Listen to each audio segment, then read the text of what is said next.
Hello, everybody, and welcome back to The Advisor with Stacey Chillemi. And I'm very excited today to have our very special guest. Before we begin, I just want to give a quick shout out to our sponsors, iHeartRadio, Speaker, and YouTube for making this show possible today. And I'm really excited about our very special guest today. Her name is Murielle, and she is just an amazing individual. She is a founder and an entrepreneur. She's done many things over the years, and she is an excellent person to speak to on the topics of procrastination, imposter syndrome, and perfectionism. And those are three topics that a lot of people worldwide suffer with, and a lot of people get stuck in life because of those three individual conditions. So today I'm really honored to speak with Marielle.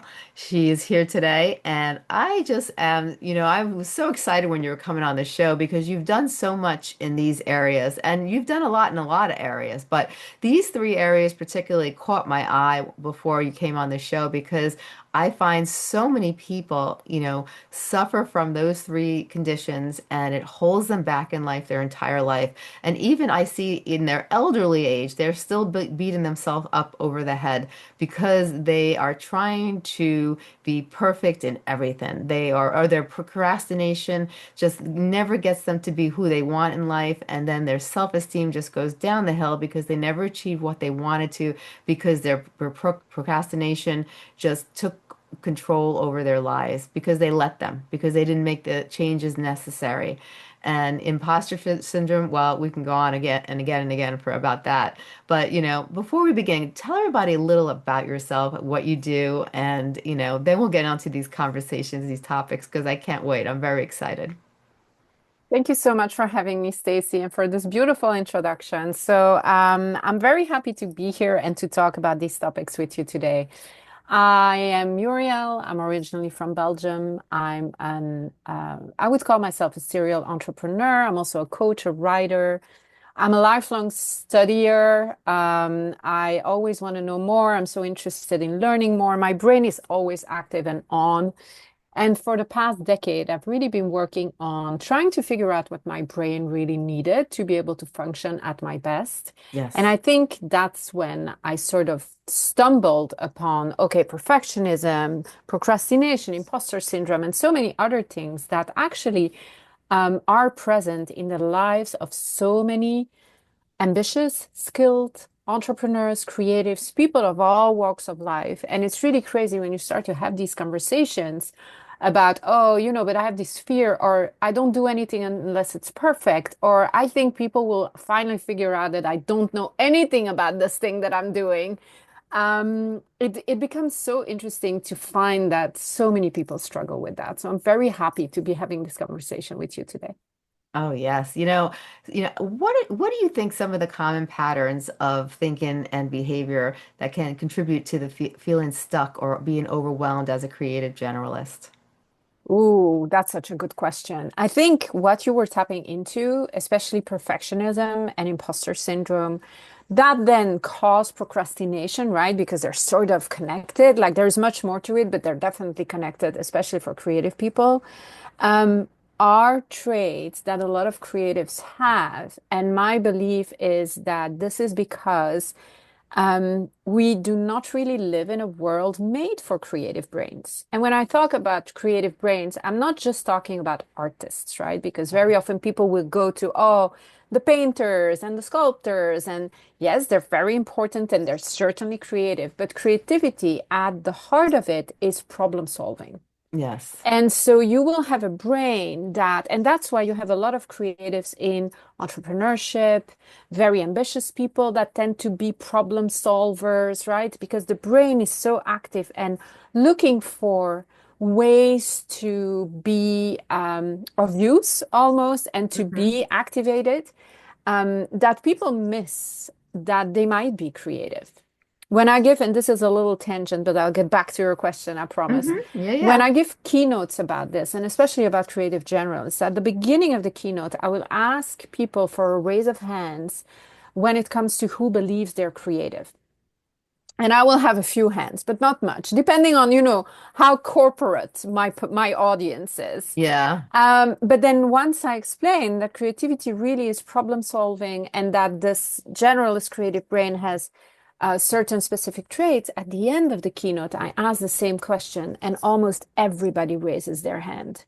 So I'm really on a mission, quote unquote, to help people understand that they might be more creative than they think. Right. And so we live in a world still today, not of generalists, but of specialists. Mm-hmm. We've been told from when we're very small, you have to choose something, you have to specialize. Like all these creative pursuits you have, they're really fun, but they won't pay the bills. Like you have to Yeah. really think of your career and where you want to go. And so even though we all start off with enjoying this creativity very much because it's really part of who we are as humans, Mm-hmm. it's what makes us invent things. It's what makes us, build things. And everything you see around you is basically built or created by somebody who thought about a problem and wanted a solution for it. Yes. And so that is then stripped of us when we are in the educational system and growing up. And the result of that, I find, is, for instance, imposter syndrome. Mm. People then tend to think there is something wrong with me. It's internalized, it's very often unconscious, but it will show itself in people are going to find out I'm not really a specialist. I'm just pretending because I have this creative brain and I have all of these things that I like to do. But I don't have the degrees that, the specialist world asks of me. Yeah. So am I not just an imposter? Mm-hmm. And the same is true for perfectionism, right? Like if you then go out and want to produce something for many creatives and generalists in particular, it's this huge mountain they have to overcome. They never think of things in it can be good enough. Or, because they feel this intense pressure of having to prove themselves. And it's not just creatives, it's a lot of people, but this, me speaking to creatives in particular. So, what we will do as creatives is we will see the picture perfect of what it is we want to achieve. And because that is such a difficult mountain to climb, especially in one step, you're at the bottom of the mountain. Like, how can you get to the top just in Yeah. one go? It's impossible. Right. So that pressure, what I call the generalist pressure, really like keeps you from doing what you actually want to do. So eventually, what do people do? They procrastinate. Yeah. There is no way. They created a mountain and then they're looking at it and thinking, how can I get on top? And because it's such a big ask, they just don't do it. They do nothing. Right. That's so true. I've known many perfectionists and they will back away from things or they will have it redone over and over again. And and nothing ever is good enough. And then if they're very bad at delegating problems also because if they try to delegate it to somebody, nobody could do a better job than themselves. And even if the person does the job well, you find those people redoing it or redoing most of it and then it defeats the purpose and the person gets completely is always stressed out, always on edge, always they're they always seem jumpy because they're always trying to make everything so perfect. And I always believe that that word shouldn't even be in the dictionary because there's no such thing as Hmm. perfection. I agree with you. Yeah. And I think also it has to do with having such high standards for oneself. Yeah. And when you have them for you, very often you also have them for other people. Mm-hmm. So if you have to lead people, or you have a team, or you have people you have to work with, it's very hard to not apply that standard to the work of everyone else. Yeah. And not even to see when it could actually be really good work, but because the standard is so unattainable, you then, as you were saying, go back to redoing it yourself, or, and that then has a lot of negative effects on the people you work with and how they feel about you and the trust you're building with people. So it's very detrimental also in leadership positions. Yeah. But I would say also it really after doing this work for a decade and really looking at the creative brain, one of the elements is also that when you look at the picture perfect of something, let's imagine creating a new business, writing a book. I'll take my book as an example if Mm-hmm. that's okay. Yeah. So Yeah. I did 95% of the book in the time frame I had given myself, and then the five last percent took me 6 months. Hmm. Why? And I had to finally like really look at myself and tell myself enough because I was procrastinating on it every single day. Hmm. And so perfectionism sometimes and probably more often than not also hides fear, Yes. right? And so does procrastination. I don't believe procrastination and perfectionism, especially procrastination, has anything to do with laziness, right? Hmm. Because people sometimes equate it with that because they're like, well, I'm not doing anything, must mean I'm lazy. Right. I actually don't think you're lazy at all. I think you have undercurrents unconsciously of emotions and beliefs about what you're capable of or what you're not capable of. And because of that, you are unable to move forward and you're stuck. Yes. And so I realized that with my own book, that for the last 6 months, I was like so close to getting it out there that I was riddled with fear. And Yeah. because of that, every day I had all these excuses why it wasn't ready yet, why I had to review it again. Why? So perfectionism and procrastination really love to play and work in tandem Hmm. because they can really feed off of each other and keep you busy, quote Yes. unquote, without actually doing any productive work. Hmm. And so we have to be very careful of that. When we start to see that something's not progressing and that we're like, it's on our to-do, but it doesn't get done, like Yes. that's when you can pause and really look at what's the feeling here? What am I really thinking and feeling? Right. Exactly. Now, how can one recognize when analysis paralysis is hindering the creative process, and what strategies can be used to break free from it? Well, I would say this is a nice continuation of what we were just saying. When you're really starting to feel like you're in a loop, you're doing research, but it never gets out of your research. Yeah. You're thinking about something, but you're not actually producing anything tangible, Hmm. which is something creative brains can do so well, right? There is always something new to research. There is always a new rabbit hole, like, and we like to get lost in those. Yes. So when that happens, you know, like I am not like producing anything tangible anymore. Now I'm using this as an excuse. Yes. So a good tool against that is to time box all of these steps in Yes. your productivity and in your creative process. Like give yourself some time to research, but never take on a piece of research without actually producing an output. That's what I tell my clients all the time. It doesn't matter if it's 5 minutes, it doesn't matter if it's an hour, but at the end of that, have a tiny tangible thing Hmm. that moves you a little bit closer to where you want to go. Because Right. if you're not doing that, you're just being busy, you're not being productive. And I Yes. think that is also a big distinction, right? We can get lost in busyness for an entire year if we want. Oh, There's yeah. always a Right? There's always a research to be done. There's always an AI you can talk to. There's always an email you can respond to, like especially today with AI, right? Like, Yeah. wow, the amount of information that is coming at us and that we're really addicted to in a way Yeah. is so immense that we have to protect ourselves by limiting our own access to it. hundred And percent. I would say that's number one. If you're able to really time box these things and keep them under control in terms of how long you're going to spend on each, you can move forward. Now, people will often tell me, yeah, but sometimes I really just want to research, especially generalists. They're so interested in so many things. Yeah. So I would say when that happens, give yourself a free pass.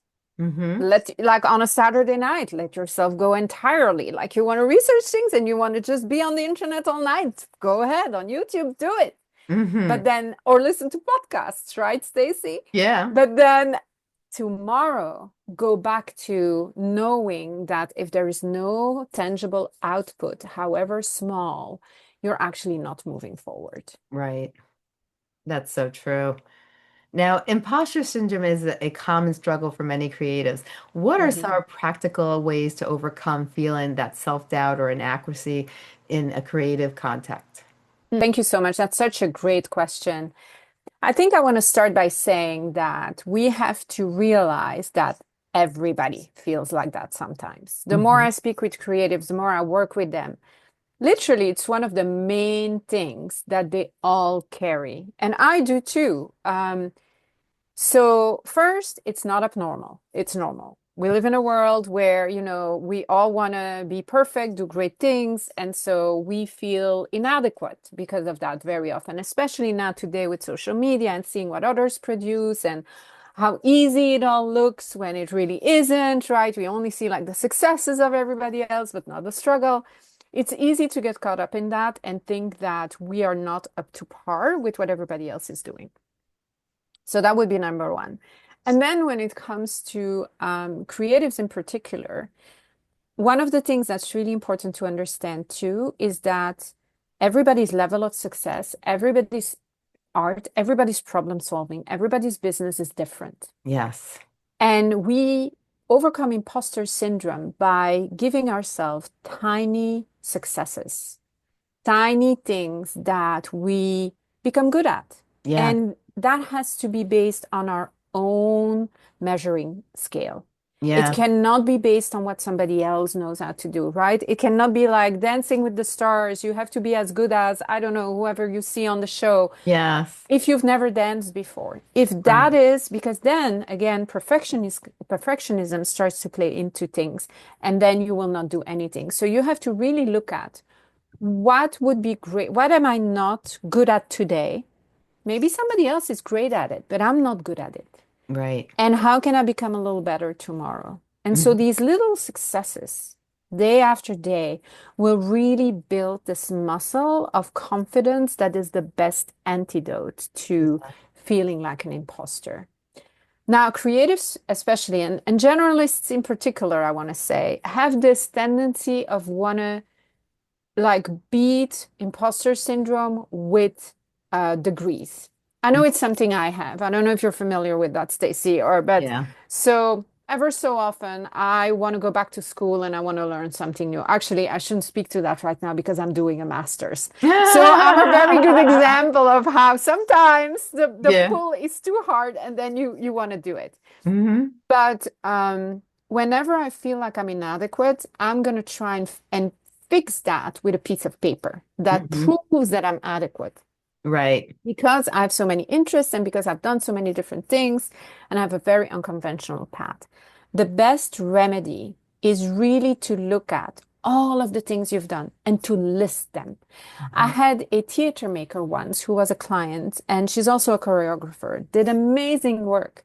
But because she's such a versatile and flexible person in what she knows how to do, she doesn't have like a straight path to, whatever career that she aspired to. And I had her write down a list of all the productions she did.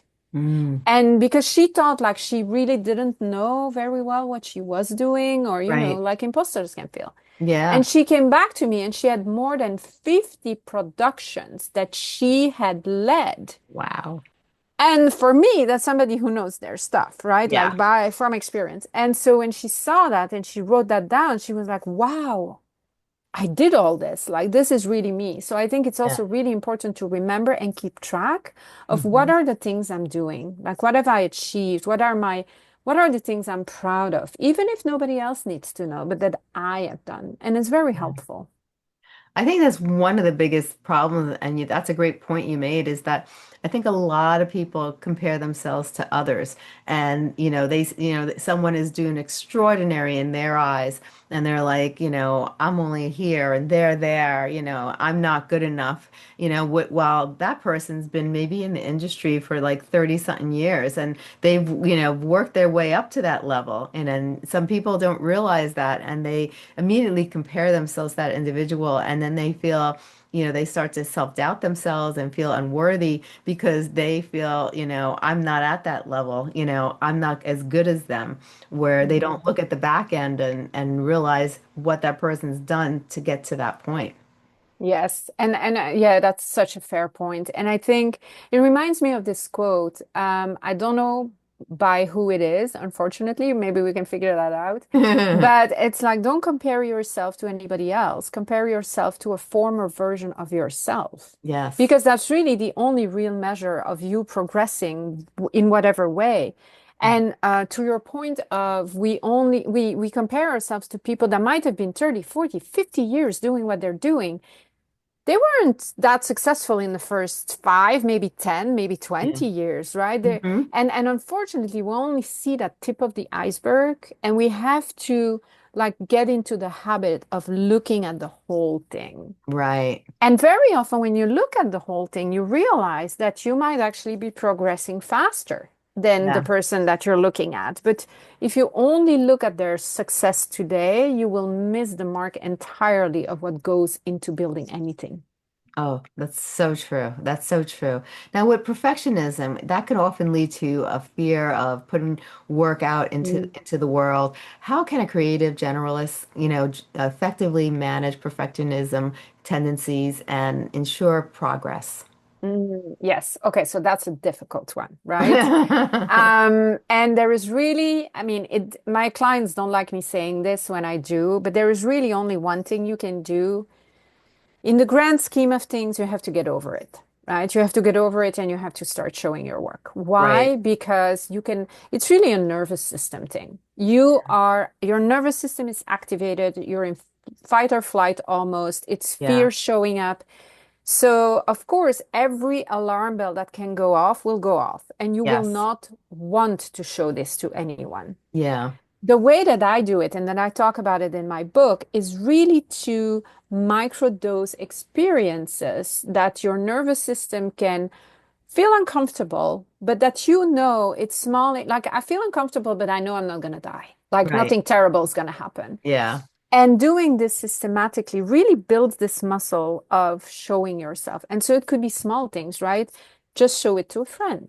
Just Yeah. talk about it with a stranger. Hmm. But do it every day until you feel comfortable enough to put something out there for a bigger audience or to Right. and while you're doing that and building that muscle, what's really interesting about it is you sort of lose this deeper fear that something terrible is going to happen because Yeah. that's really what it's about. It's like people are going to judge me. What if they don't like it? What if? And what I see in the progression of the creatives that I follow and support is that they get to this point where it doesn't matter that much anymore. Because Yeah. eventually, whatever you create for you. Yes. And then the world can enjoy it. That's perfect. But the joy really is in the process and the journey of becoming, this creative, this artist, this entrepreneur. Yes. And that ultimately you do for yourself. Yes. And I think that's one of the biggest problems is that people always worry what everyone around them are going to think when it's really, the decisions we make, we need to make for ourselves. We need to, bring happiness and joy into our lives. So when you're doing things, it's for ourselves. So long as Hmm. we're happy with the outcome, that's all that matters. It doesn't matter Hmm. what other people think, because people can react out of jealousy, people can react out of envy. People could be, people could just say something because they're just generally cruel. Some people just like to say things just to say things because that's just their makeup, from their own problems that stem from their root cause. But, if we can't pay attention to what others think, we really should focus on what we think and, maybe grow a little thicker skin. Do you have anything to help people when it comes to really growing that thicker skin and not letting other people's comments, affect Hmm. the way they feel about themselves? Hmm. Well, one way is really exposing yourself to it. Hmm. And in the moment, I love working with mantras that remind me, short mantras that I create that remind me of what's actually happening, right? Because Yeah. our nervous system is speaking to us all the time and it's trying Yeah. to protect us, which is amazing, but it gives us a lot of false information about the world, right? Yeah. Especially with other people. So I would work with a mantra that said, like, I would expose myself by not hiding whatever it is I'm doing, but Yeah. showing it. Hmm. And then of course you're going to receive feedback, but when the feedback comes, I would say something to myself like I appreciate someone else's experience of my work. Yes. Like, but you leave it there because it's someone else's experience. And then Yes. in the bigger picture, I think what we have to recognize is that when somebody has feedback for us, when we have not hurt anyone, right? When we have like willingly or unwillingly hurt someone, it's different because then we deserve feedback and we have to sort of, do something with that. Yes. But when it's really just about our creative pursuits and whatever we bring into the world, we Hmm. have to realize that unfortunately, the good comments, just as much as the bad ones, have nothing to do with us. Yes. Because put 10 people in front of you and tell them the same story, you will have 10 different reactions. Yes. So if the story really has anything to do with how people react, Mm-hmm. how can that affect you? Because it's really based on who they are. Right.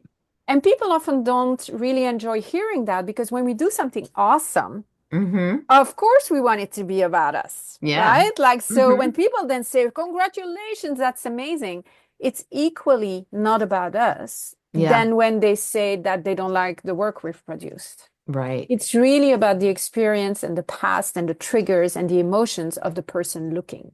It's Right. all in the eye of the beholder, really. Yes. Oh, that is so true. So true. Now, procrastination is a challenge for many creatives.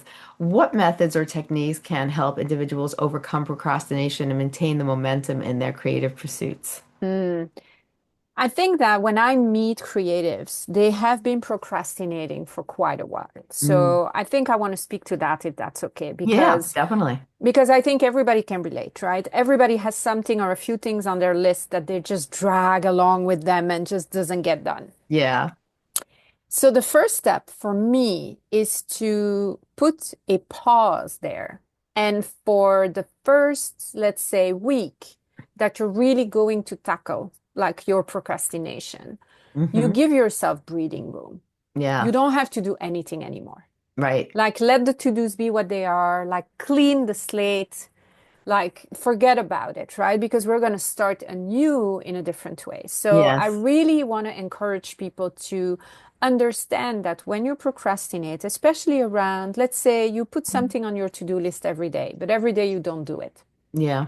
What you're actually doing is breaking promises to yourself. Hmm. You're telling yourself day after day, I will do this thing. And then you show yourself you're untrustworthy because Yeah. at the end of the day, you haven't done it and you put it on the schedule for tomorrow. Right. So eventually, after a while, you don't really believe anymore that you're actually going to do the thing. Yeah. The best way out of this cycle is just to break it. Hmm. Forget about all of it. Forget about what you've done so far. So for a few days, give yourself breathing room. You don't have to do anything. And then start again slowly. Everybody has a minimum threshold that even they cannot find an excuse not to do the thing.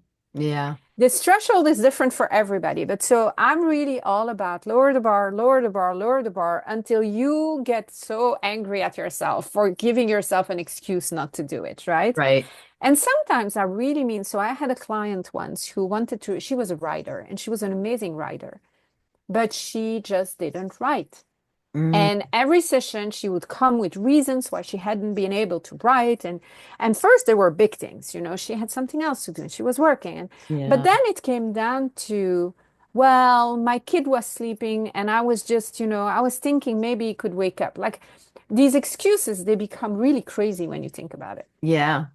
And so for her, we had to lower the bar to the point where she had a little journal that she kept next to the coffee machine. Hmm. And when she went out to get a cup of coffee, she had to write one word.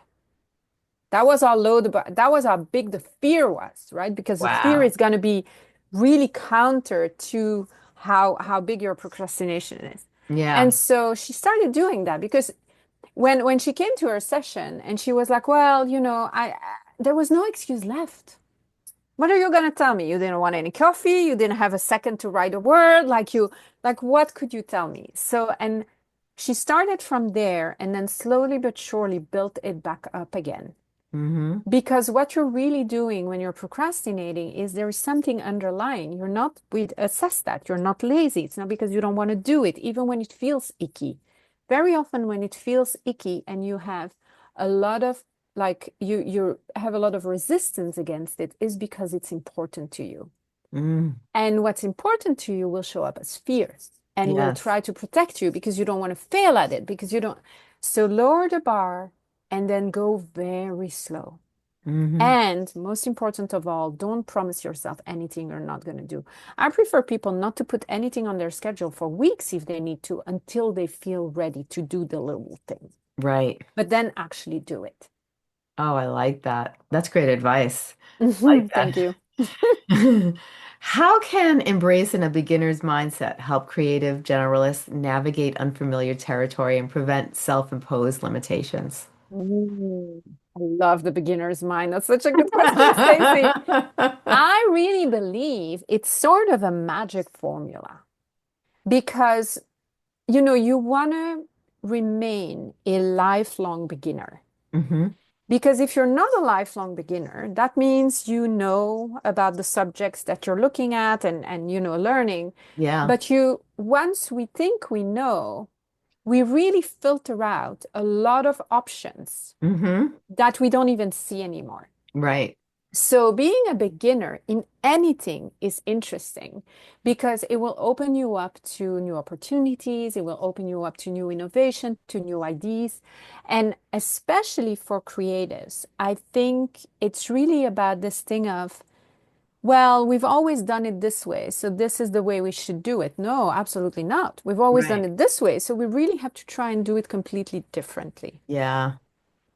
This is also one of the reasons why I really love intergenerational friendships. Hmm. May sound like far out there and not to do anything with creativity, but trust me, or hear me out.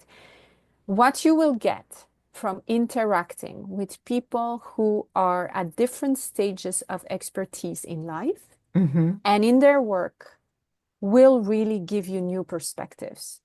And I believe that we only really grow old when we stop doing that. Like when Yeah.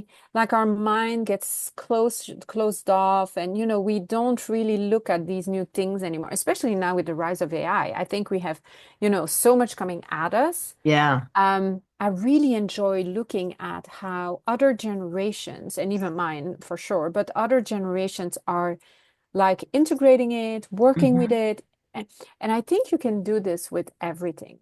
So the Yeah. beginner's mind is really what's going to spark creativity Hmm. because creativity needs ideas, it needs a good like birthing ground, it needs a little bit of time, it needs a little bit of attention and love and care, obviously. Hmm. And when you pull from many, many different places into that, you get the best results. But in order to do that, you have to be open. Right. And in order to be open, there's no better way than to start by saying, I don't know anything. I like that. I like Mm. that.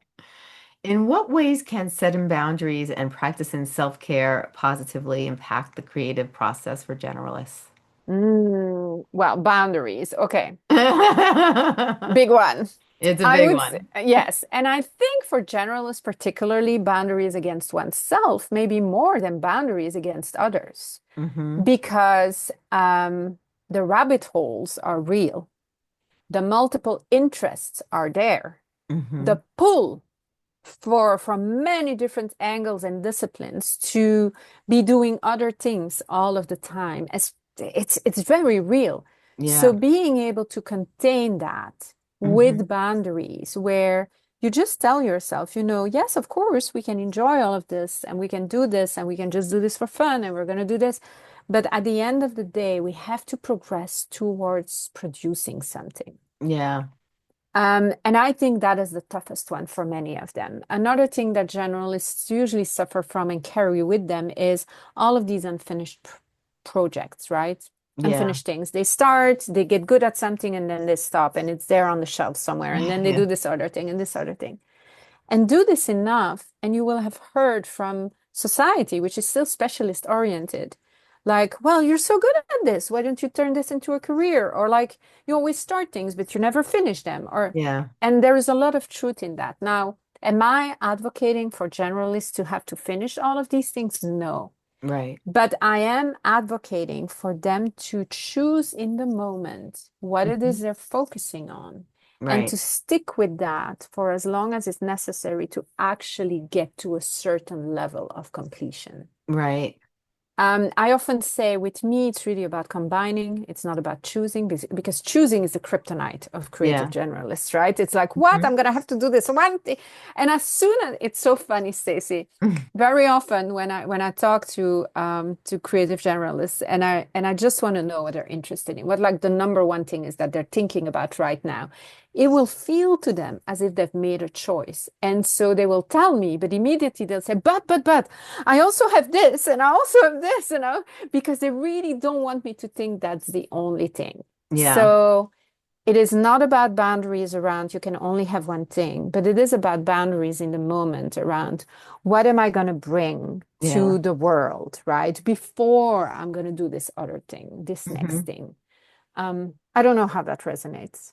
No, I like that idea. I think when you're a creative person, kind of find it. I visualize myself as I sow down the seeds, then I created my trunk, and then I started to create branches. So I didn't put things on the shelf, but I guess I started working on this, and then I started working on this, and then I started working on this. But then I'm a very structured person. I organize everything. So I know that this needs to be finished and it's not finished yet, but the tree is partially grown, it just hasn't flourished yet, and so it's kind of like, you find yourself creating branches because you come up with these great ideas, they'll do well. And so you begin them, you structure them, you start them, and you do the research and you have everything going, and then another idea comes in your head. And then you start working on that. And I've completed a lot of them, but then there are a lot of things I still need to work on as well. So it's and then the things that really I finished and completed that are really, flourishing and the flowers are growing, those are the things I focus on the most. But my mind is always thinking about what I could create, what I need to finish. This has to get done. And then I'm a list person. So, I Mm. even though I'm a very creative person, I have a lot of lists, a lot of notebook, a lot of journals, and Mm. I keep everything like structured and organized so I don't get off track. You do sound like a wonderful creative generalist, though, in my book. We love lists, right? We love them. And the tree metaphor, I think, is beautiful. That's absolutely beautiful. Thank you for sharing that with Oh, me. you're welcome. It made me think of this other thing that happens to a lot of generalists when they get into flow and really working on something. Unfortunately, that is when most of the other ideas come. Yeah. It's not when you're in procrastination mode because then nothing comes, right? Like Right. you're thinking and you're not doing. But as soon as you're engaged, you're like, oh, I could also do this. Oh, I could also do this. Oh, I could also do this. And that is really hard for many of us because then, because we have this flow and because we feel so good, we want to sort of start working on these other things. Yeah.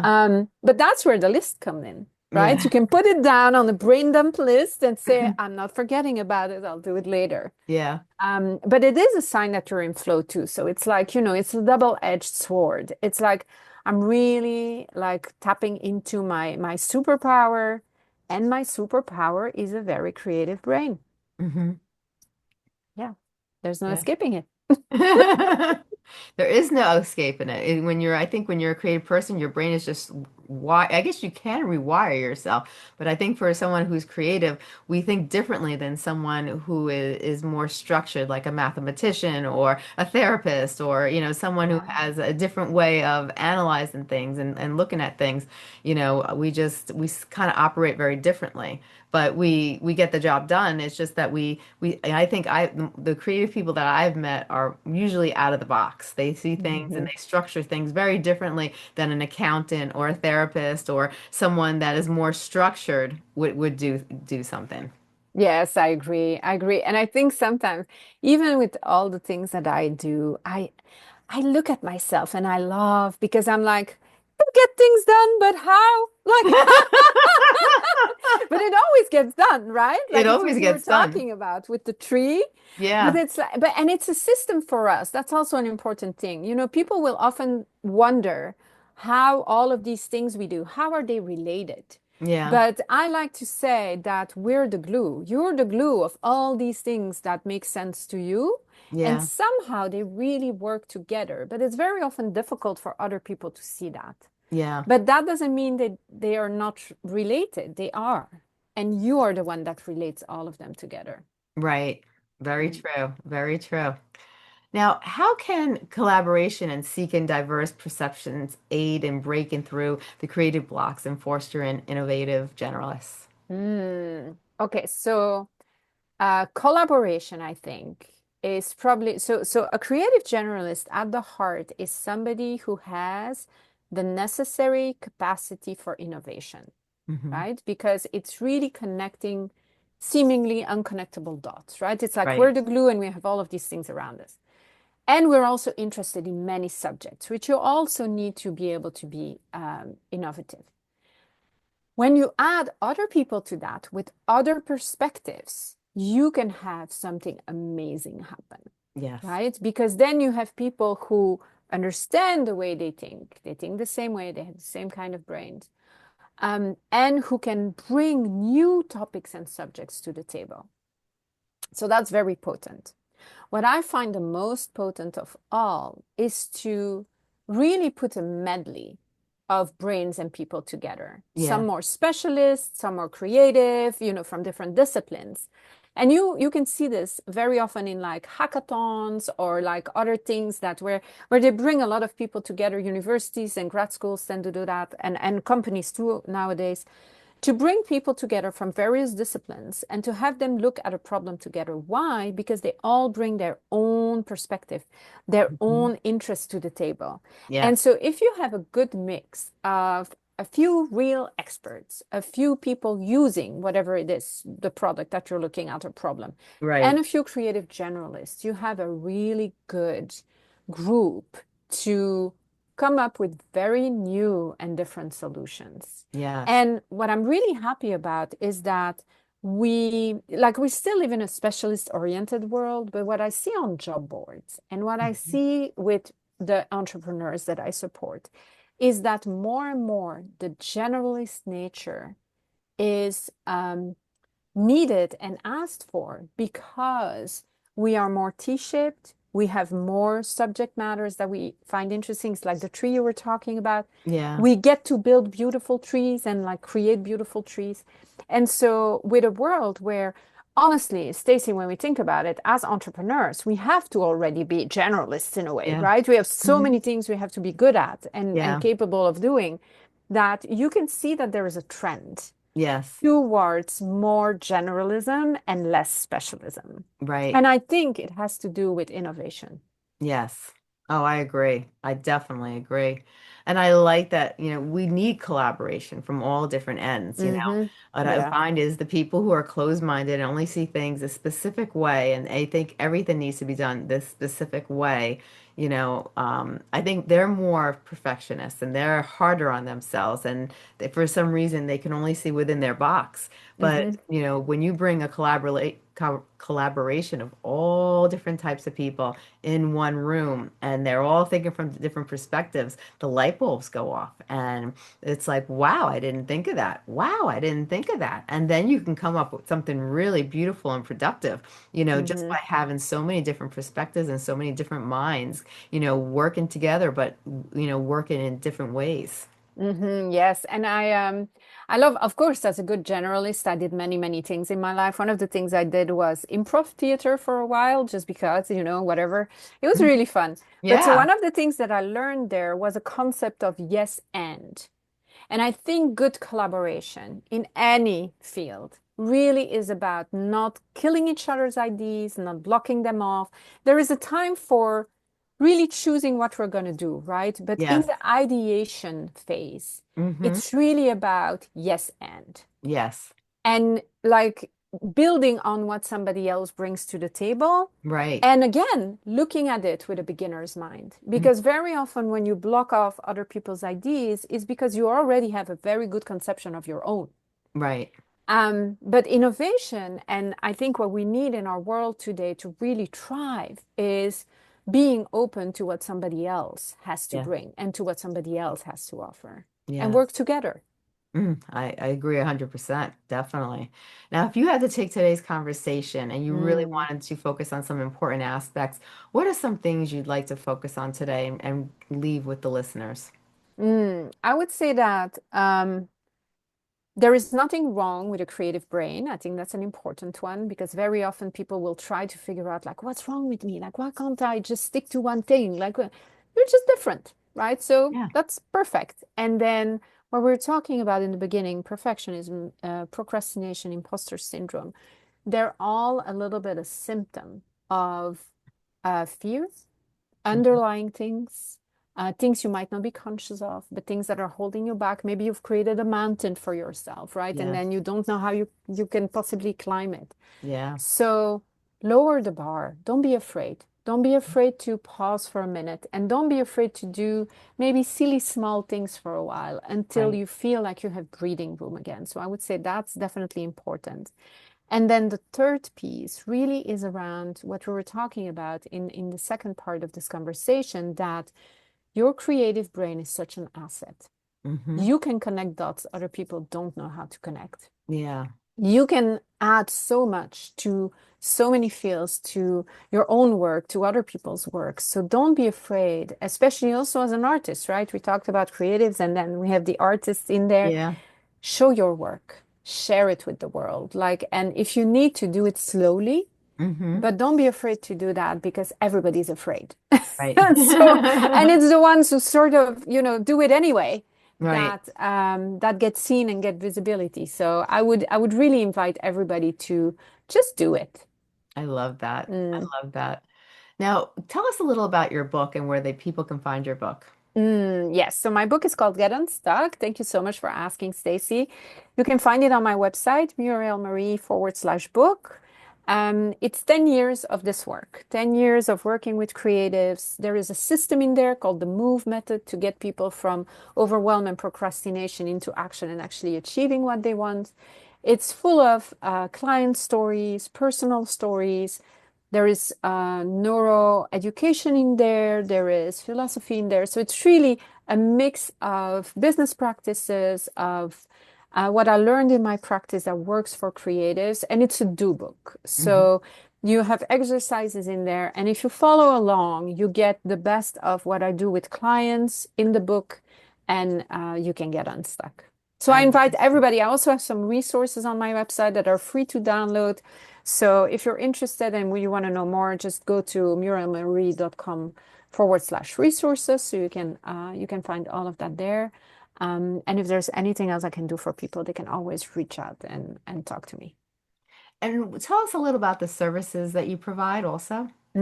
Yes, so I am the founder of Numani, which is a marketplace for coaches together with a little AI coach assistant called Coach Mila. So they can find coachmila.ai online and Numani.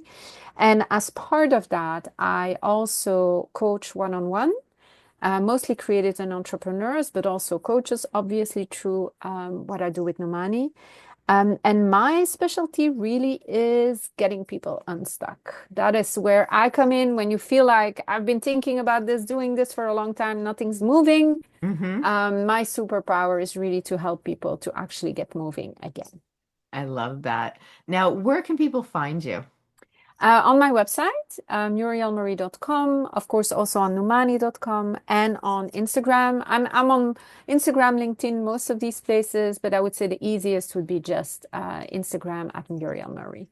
I love it. Well, this has been amazing. Thank you so much for coming Mm, on this show. I've loved this conversation. You provided us with a wealth of information, and I found it so profound. I really thank you so much for coming on the show, and I hope you'll be back and we could talk about some other stuff because you have a lot of different topics you could really share your expertise with. So this has been a very enjoyable experience. Thank you so much for providing us with this great information.